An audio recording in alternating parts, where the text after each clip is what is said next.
ವಿಜಯಪುರ ಜಿಲ್ಲೆಯ ಸಿಂದಗಿ ತಾಲೂಕು ಬೋರಗಿ ಸರ್ಕಾರಿ ಶಾಲೆಯ ಯಥಾ ರಾಜ ತಥಾ ಪ್ರಜಾ ಎಂಬಂತಾಗಿದೆ ಬೋರಗಿಯ ಸರ್ಕಾರಿ ಶಾಲೆಯ ಸ್ಥಿತಿ. ಕನಿಷ್ಠ ಮೂಲಭೂತ ಸೌಕರ್ಯಗಳಿಂದ ವಂಚಿತರಾಗಿದ್ದಾರೆ ಬೋರಗಿಯ ಸರ್ಕಾರಿ ಶಾಲಾ ಮಕ್ಕಳು. ಸಿಂದಗಿಯ ಕ್ಷೇತ್ರ ಶಿಕ್ಷಣಾಧಿಕಾರಿಗಳು ಕಣ್ಮುಚ್ಚಿ ಕುಳಿತಿದ್ದಾರೆ.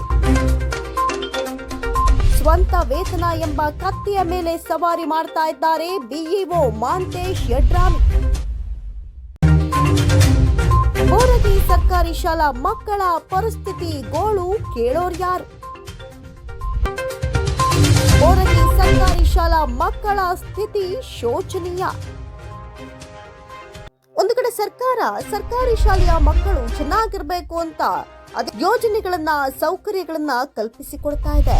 ಆದ್ರೆ ದೇವರು ಕೊಟ್ರೆ ಪೂಜಾರಿ ಕೊಡಲ್ಲ ಎಂಬಂತಾಗಿದೆ ಇಲ್ಲಿನ ಪರಿಸ್ಥಿತಿ. ತಪ್ಪದೇ ವೀಕ್ಷಿಸಿ ಶುಕ್ರವಾರ ಸಂಜೆ 7:30ಕ್ಕೆ ಪಬ್ಲಿಕ್ ನ್ಯೂಸ್ 6 ಕವರ್ ಸ್ಟೋರಿಯಲ್ಲಿ ಮಾತ್ರ.